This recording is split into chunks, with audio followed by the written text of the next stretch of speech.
Hello again. So this follows on from the session we did about indices, powers, and we're just going on now to review surds and get plenty of practice with manipulating those, and also a reminder in this little video about what rational and irrational numbers are. So go ahead, have fun, and get as much practice as you can from the exercises in your book, because the more practice you get, the more it just comes intuitively to you, and that will help as we get further into the A level. So enjoy. Hi, so today we're going to look at surds and also recap on rational and irrational numbers and some types of fraction. So let's get going. So we looked at indices and powers. I just want to check, we didn't explicitly do this, I don't think, that if we got two numbers a, b, and we're raising them all to the power of n, then this is the same as a to the n times b to the n. So you can think of that, if you like, as another law of indices.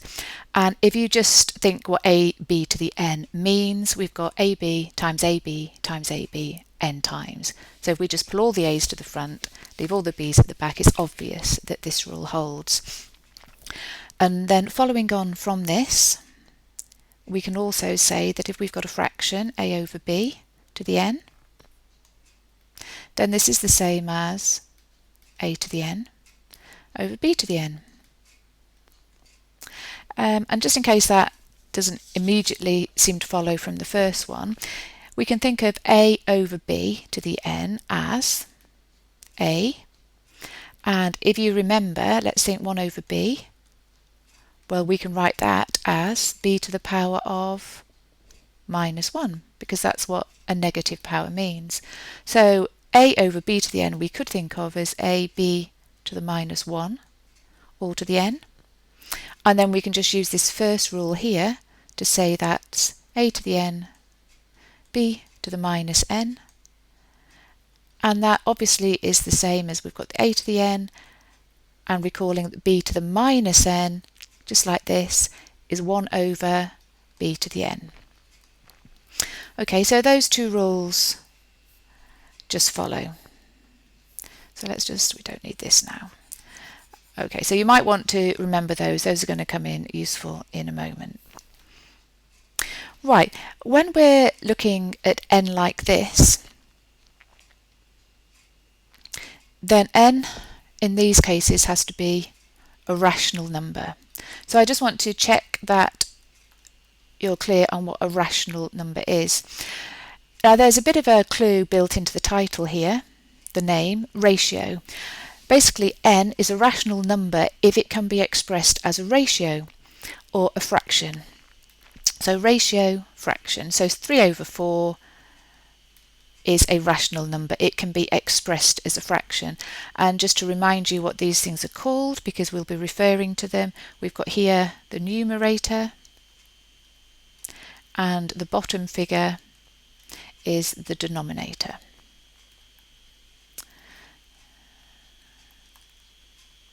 I think I spelled that correctly. Okay, so we've got a numerator and a denominator.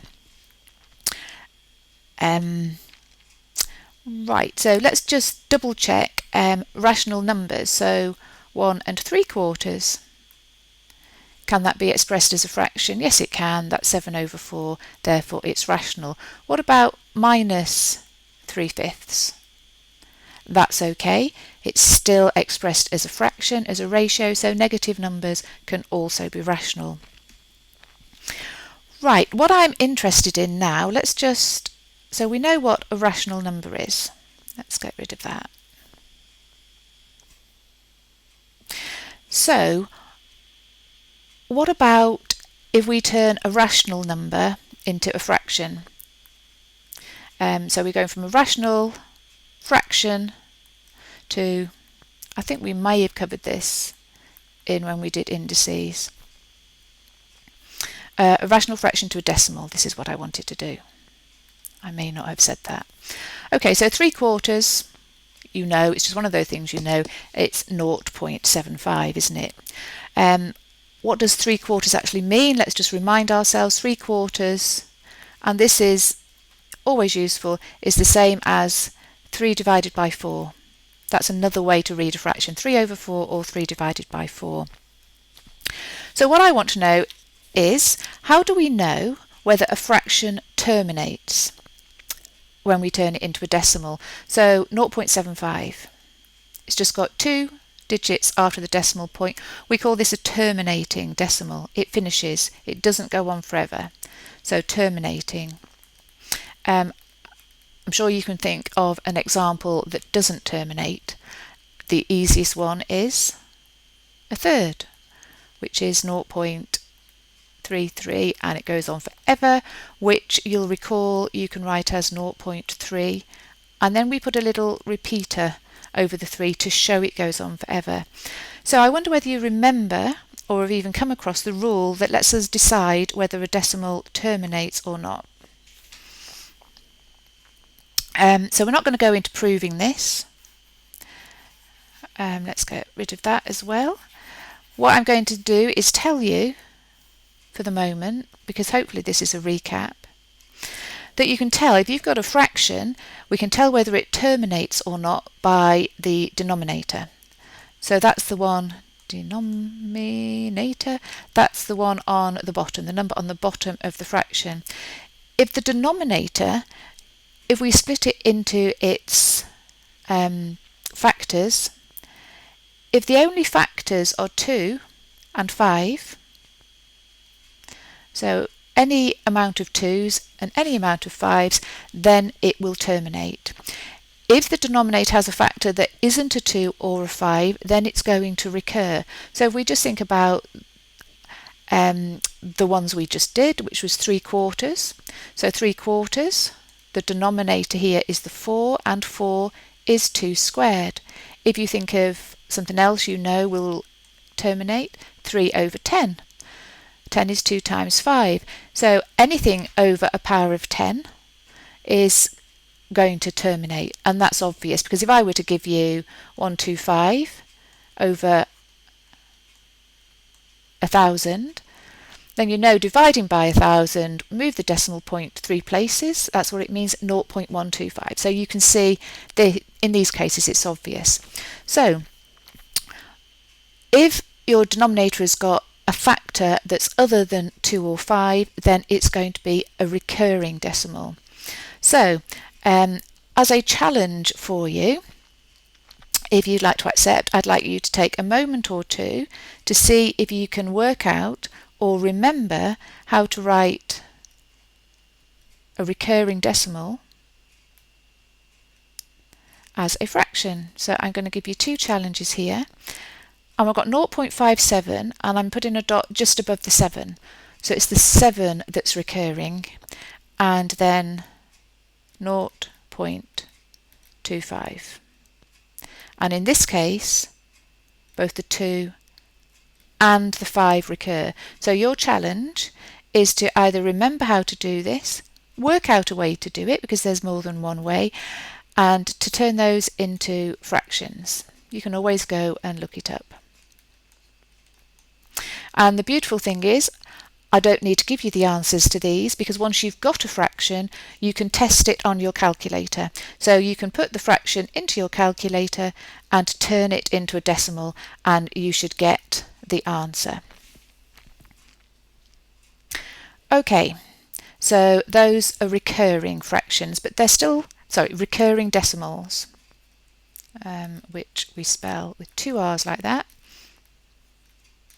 So we know that if we've got a rational number, so that we can write as a fraction, we can turn it, we've got a rational number, which means we can write it as a fraction, and we can turn those fractions into either terminating decimals, if the denominator is of this form.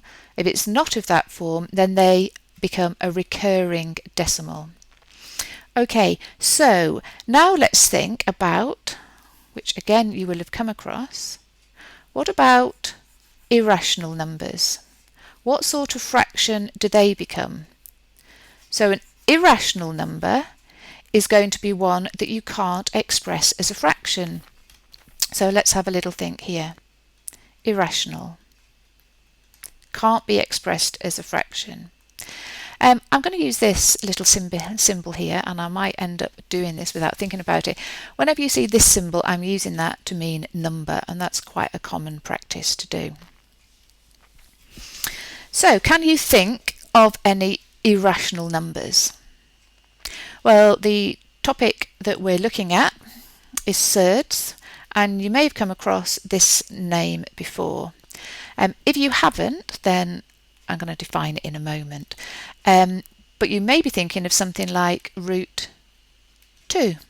The square root of 2, you can't write that as a fraction, and if you were to put that into your calculator, you'd get this, which may be familiar because we come across this a lot, 1.141213, and then depending how many digits you've got on your calculator, you'll have some more. This is a non-recurring decimal. These numbers after the decimal point never start to repeat in a cyclical pattern. You may get repeats somewhere down the line. You may see 213, you may even see the whole 6 numbers repeated, but we don't get like we did before with recurring decimals, where we can get a whole chunk of numbers that just then continue to repeat indefinitely. So we've got things like root 2. We've also got things like the cube root of 3, or the 5th root of 7. These are all irrational numbers. There's another set of irrational, well, they're not really a set of irrational numbers, but you may have come up, when I asked you, do you know any irrational numbers, you may have come up with something like pi, which is obviously one of those constants we need when we're doing any work with circles, and it also comes into other things. You may also know about e, which is the base of natural logarithms, and that's something we'll be looking at in the future if you haven't already come across it. So I said I'd define surds to you. So this was just a by the by really, to remind you about rational, irrational, and different sorts of fraction. So basically a surd is any number, any root, okay, and we can have any number in here, so we could have square root, cube root, 5th root, 7th root, 8th root, so it's any sort of root. I'll just put a number a in here. So a is, I think this is going to be real, any real number in here. So it can be positive or negative. Ooh, I think I'm telling you a lie. I think it's got to be a positive or negative whole number. Yeah, so it's positive or negative whole number. We might have to double check that when you start thinking about these things. You start to question yourself. So positive or negative or 0. So if we've got an expression like this, so some sort of root of a whole number, if that doesn't give you a whole number answer, then it's a surd. Okay, it's going to be a surd if it's not a whole number.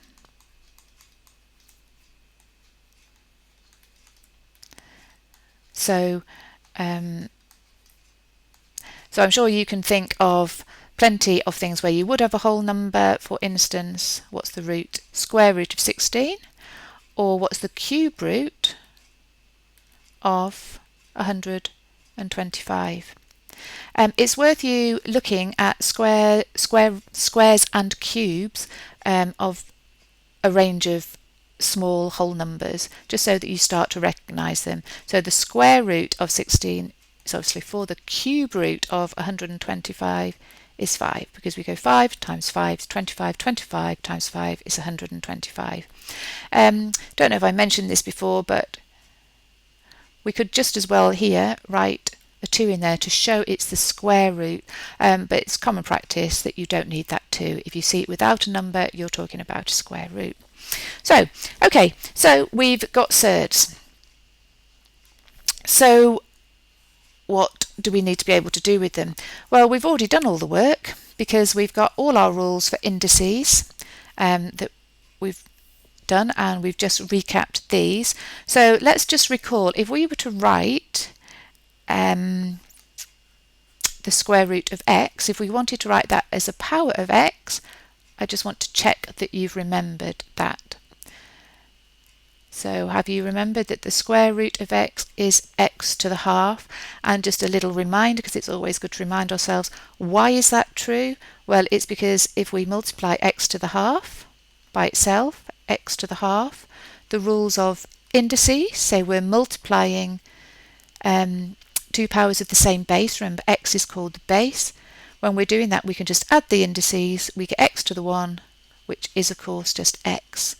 And the definition of the square root of x is a number which multiplied by itself gives x. So therefore x to the half is the same as the square root of x.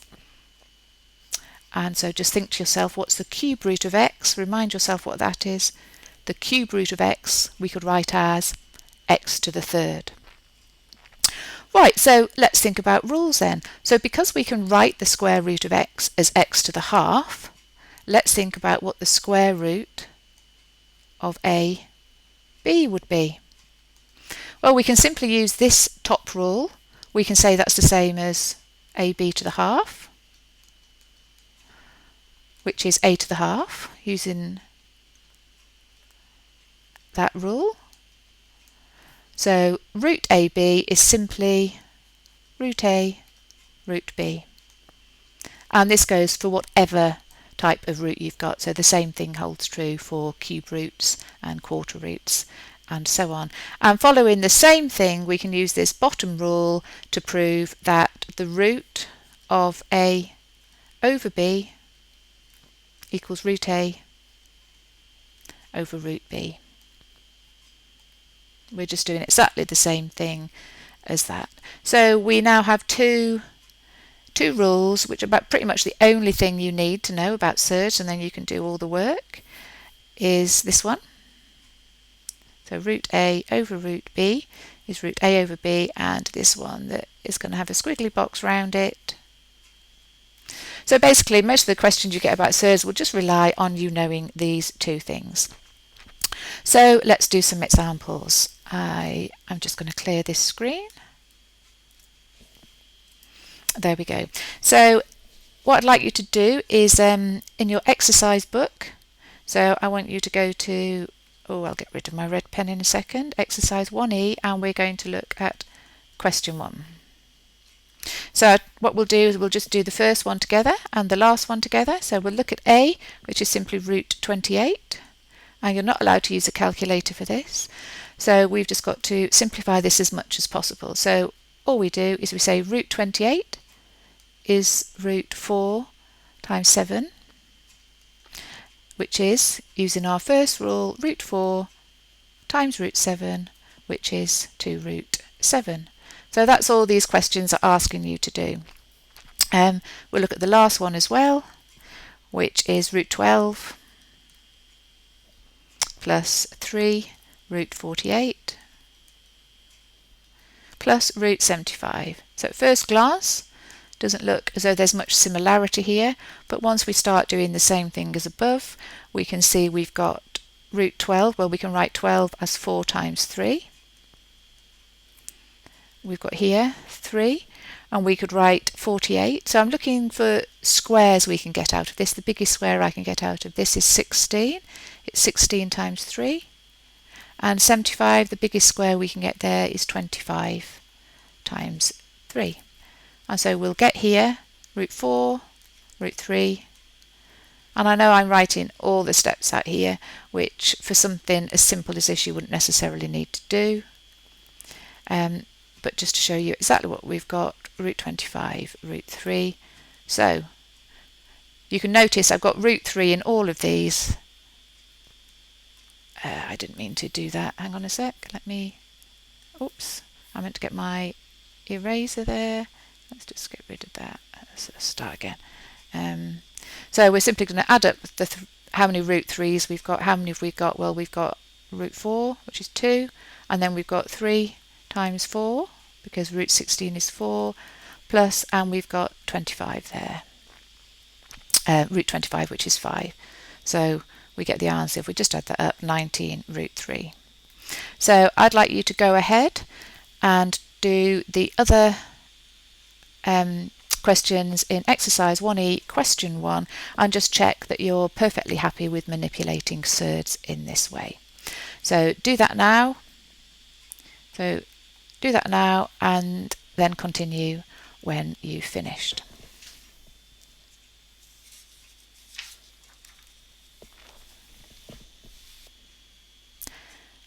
Okay, so hopefully that was just a bit of revision for you.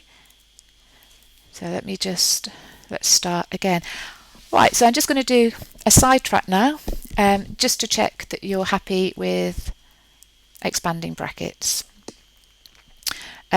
So you'll have done lots of this at GCSE level, so I just want to check that if we've got something written down like this, 3 times 4 plus 7, you're aware that BODMAS or BIDMAS applies, and the first thing in this is brackets, so you always do the brackets first. So you can see that the answer to this, and just bear with me, you can always fast forward if this is way too simple for you. So we've got 3 times 11, 30, 11.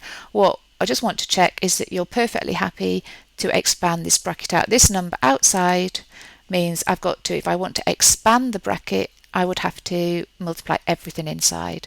So I'd end up with 3 times 4. I wanted to get rid of the bracket, plus 3 times 7. Okay? And obviously if you work that out, you get the same answer as above. The thing you have to be careful of is if you had something like 7 times 5 minus 2.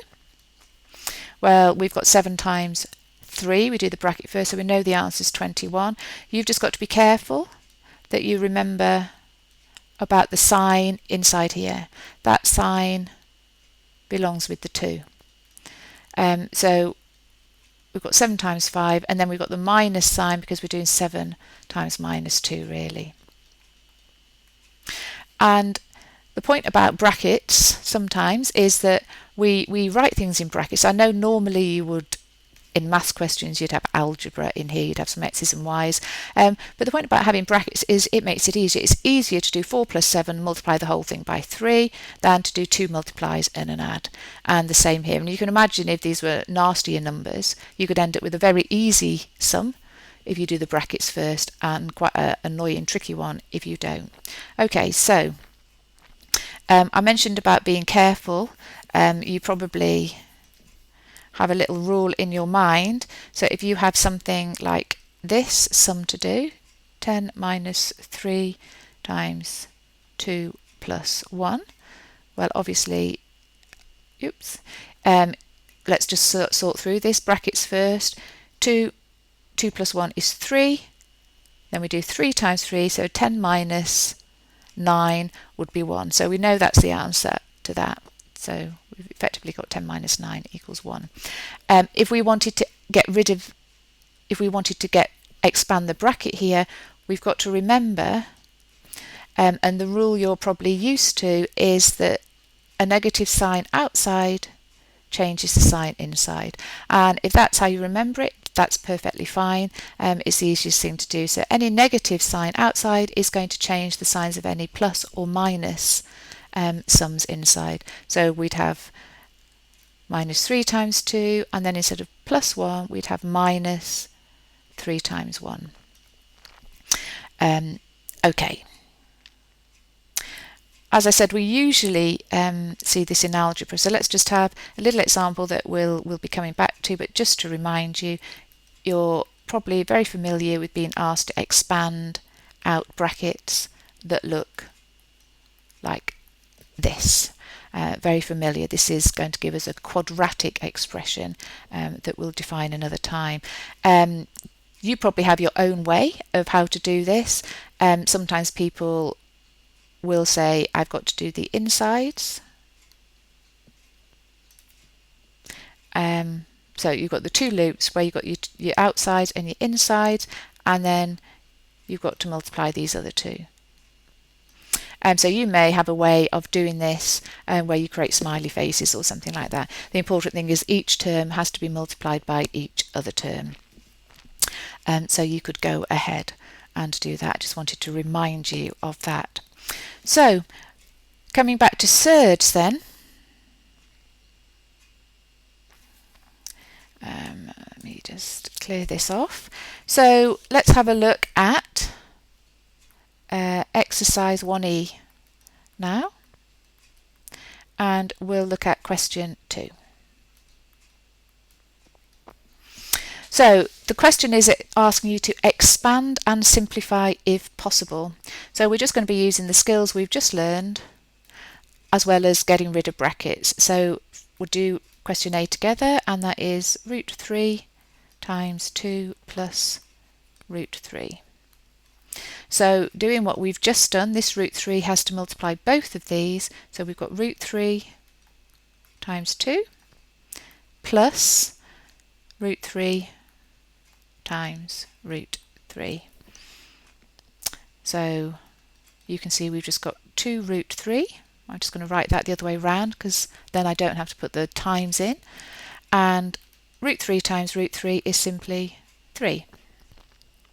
So that's all that question is asking you to do.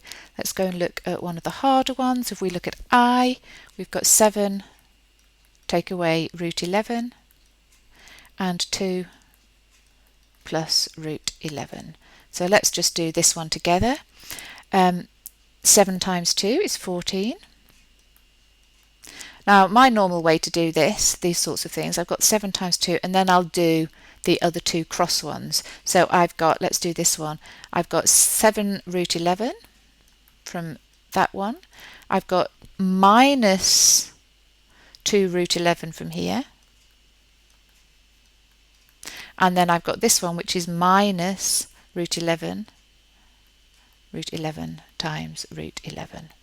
Okay, and if we just add up like terms, well, we've got 14, we've got plus 7 minus 2 minus 5, root 11, and then we've got minus, well, root 11 times root 11 is just 11. So our final answer here, I don't know why I put a minus there, we've obviously got add 5 root 11 plus 7 minus 2. My brain had a little spell there. So we've just got 3 plus 5 root 11.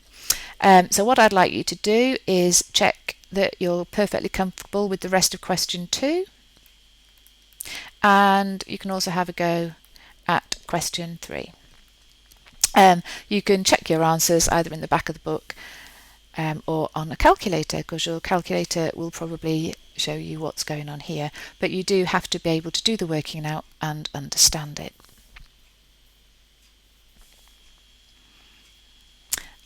So just break until you're ready to carry on.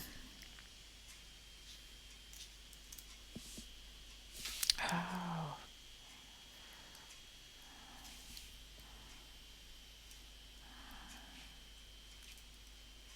Cancel.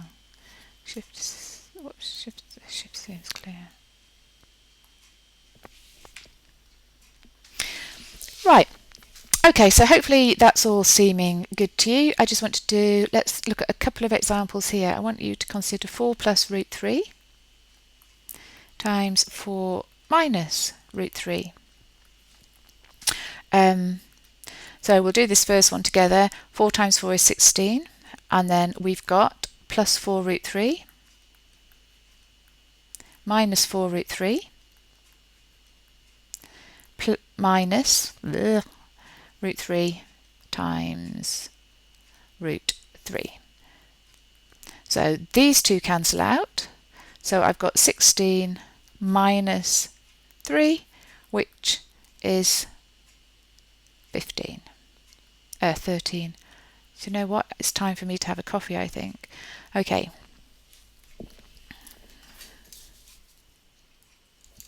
So let's have a look at, just very quickly, I want you to just get the answers to these two sums.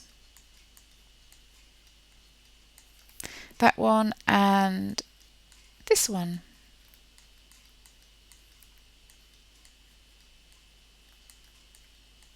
So just go ahead and do that.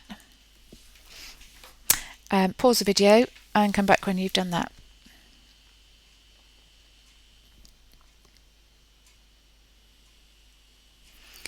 Okay, so you should have found the answer to this was 1 minus root 2, which is 1 minus 2, which is minus 1. And the answer to this one you should have found was root 3 times root 3 minus 1. So we've got 3 minus 1 is 2. Okay, so what we've got here is, if we're noticing, we've got surds on this side, but we've managed to eliminate all of those surds. The answers do not have surds in. And this is a general form of something, again, you'll have come across, that if you've got any two brackets multiplied together of this form, where x and y can be anything at all, then the xy terms cancel out, and you're just left with here x squared minus y squared, which is why this is a really useful construct for getting rid of square roots. So not just any old surd, but when you've got square roots, you can use this form, which is called the difference of two squareds, to get rid of them. And it's really, really useful for you to be able to recognise this pattern both ways. So to be able to recognise it when you've got either the left-hand side or the right-hand side. So the difference of two squares, and it crops up again and again.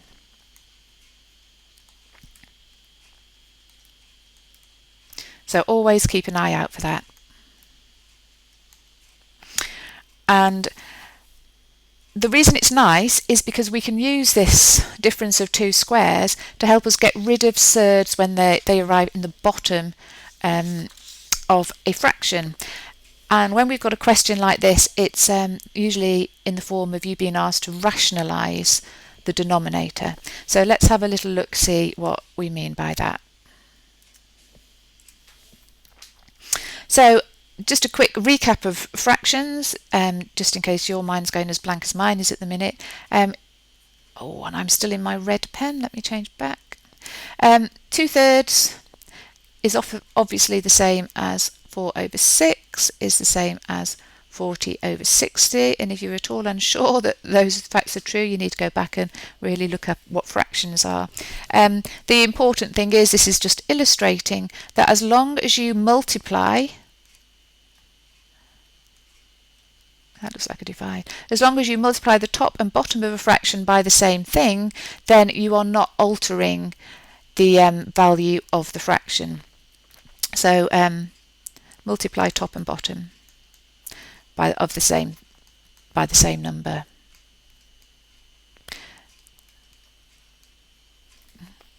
Then you're not altering the value of the fraction. Okay, so what's that got to do then? Well, it means we've got things like, if we've got 1/√3, and I want to rationalise the denominator, this is what this is called. So √3, this is the denominator. We want to get rid of the surd, the square root in here. Well, what can I multiply by to get rid of √3? Well, the answer is, if I multiply it by √3, I'm going to get rid of that surd, aren't I? So I've got √3 times √3. You will find I use as shorthand a dot for multiplying, and you can do that as a side, you can do that for any number. So if you've got just xy, you know that that means x times y, but I could just write 3.2 can mean 3 times 2. But obviously you've got to be very careful when you're doing things like this, because some people might write 3.2 in this same way. So do be very careful, but if I happen to do it somewhere, that's what I mean. I'll probably say times at the same time. So we've got √3 times √3, and we've multiplied the bottom by √3, so I've got to multiply the top by √3, which gives us 3, and so that leaves us as 3 over, I really am not getting this, am I? Right, okay, so √3 on the top, so that leaves us as √3 over, and √3 times √3 is 3. We have rationalised the denominator.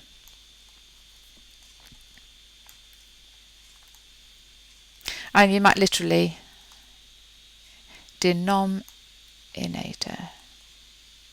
You might literally get questions that will ask you to rationalise the denominator. Okay, so let's use what we've just done. So suppose we had a fraction, and this is where what we just did came in, 1 over root 2 plus 3, and we want to rationalise the denominator. Well, thinking back to what we just did, what can we multiply by to get rid of this? And you always think difference of two squares. So let's multiply. So we've got root 2 plus 3. I'm going to multiply top and bottom by root 2 minus 3, because we're using the difference of two squareds. So on the top, we'll just end up with root 2 minus 3.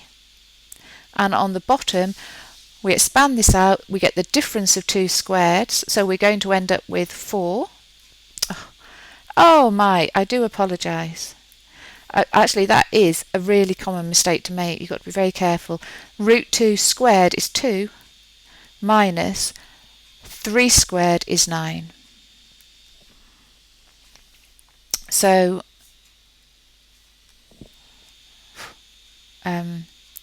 we've got minus 7, so we've got root 2 minus 3 on minus 7. And so you'd probably change that round to the answer. So we'll take the minus from the top. I would say we've got 3 minus root 2 all over 7. Or you could split that out into two things, 3/7 minus 1/7 of root 2. So any of those things are fine. I seem to be making so many silly mistakes. You might want to check that I have indeed done that correctly. Let's just try another one. So again, just hang on, let me clear this. Just what would you do if you had a question like this? 3 over 3 minus root 7. Just think to yourself, what are you going to multiply the top and bottom by to rationalise this denominator? And let's just do this. So we've got 3 minus root 7. You're going to multiply this by 3 plus root 7. Okay, so top and bottom, 3 plus root 7. And you could go on to complete that.